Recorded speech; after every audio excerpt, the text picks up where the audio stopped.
Dr. Phani Krishna, Head of the Department of Cardiology, Narayana Medical College, Nellore, Andhra Pradesh. This is about the latest update in hypertension. As per the WHO, nearly 63% of total deaths in India are due to non-communicable diseases, of which 27% are attributed to cardiovascular disease, which affects 45% of the people in the 40 to 69 age group. Raised blood pressure is among the most important risk factors for CVD. Moreover, it remains poorly controlled due to low awareness about hypertension, lack of appropriate care through primary care, and poor follow-up. In India, the prevalence has also gone up over 40 years to 38% in men and 32% in women, from 29 and 28%. This is the WHO data. Despite that, half of the people, or nearly 51% of the men and 41% of the women with hypertension, were unaware of the condition. Additionally, over 62% of the men and more than 53% of the women living with hypertension did not get treatment.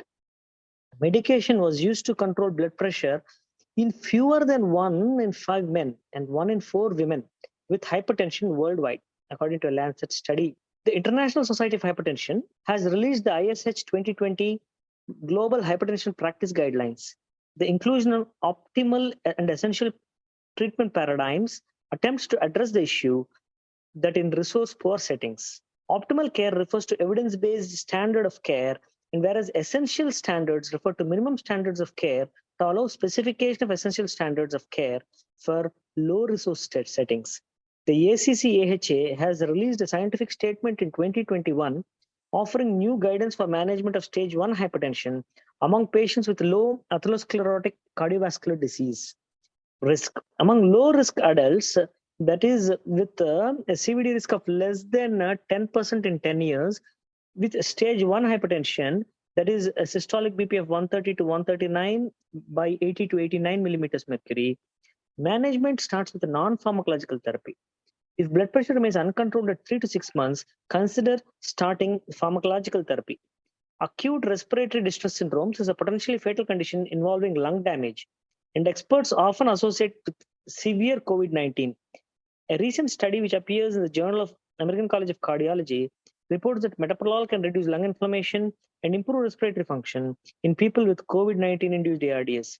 Lowering systolic BP targets down to the 110 or less than 130 millimeter range reduced CV events in the STEP trial, affirming the sprint findings for an older Chinese population.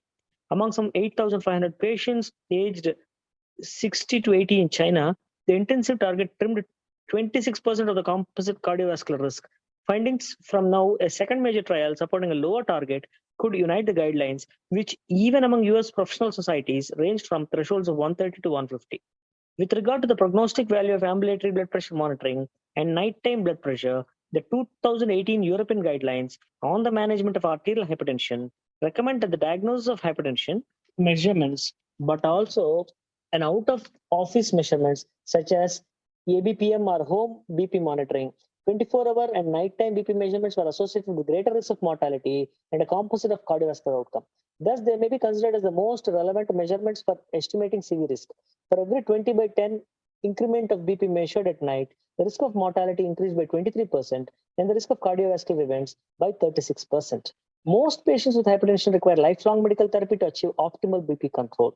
The 2018 European guidelines equally recommend 5 classes of antihypertensive drugs. Considering high non-adherence treatment, the importance of combination treatment is particularly highlighted to improve adherence to therapy and BP control. Therefore, the 2018 European guidelines recommend, especially in the context of lower BP targets, to start antihypertensive therapy with an initial dual fixed dose combination of ACE inhibitor or ARB plus CCB or a diuretic. Since early July 2018, products containing valsartan have been recalled worldwide. The reason is the detection of a carcinogen NMDA, which can be found in candesartan, irbesartan, losartan, olmesartan, and valsartan. NMDA has been classified by the WHO International Agency for Research on Cancer to be carcinogenic in humans. If 1 lakh patients would have received NMDA contaminated valsartan from Zhejiang Huahai, every day for 6 years, it could result in 22 additional liver cancers over the lifetime of these patients. The presence of NMDA in these drugs could lead to 8 additional cancer cases in 1 lakh patients if they had taken the highest daily dose for over 4 years. Valsartan recall accompanied by a significant increase in the rate of emergency department visits of plus 6%. The HYGEA study represents the largest study that tested nighttime antihypertensive treatment. In this trial, chronotherapy was associated with a significant reduction in endpoints, including death. The HYGEA chronotherapy trial tested whether nighttime therapy in comparison to usual upon waking hypertension therapy exerts a favorable CV risk reduction. The largest study included 19,000 patients. During an average follow-up of 6.3 years, 1,752 participants experienced the primary cardiovascular outcome. An ambulatory BP measurement was performed for 48 hours to collect data on how BP differed during sleep. The relative risk reduction for cardiovascular events was significantly improved for nighttime treatment when compared with awakening treatment. Thank you.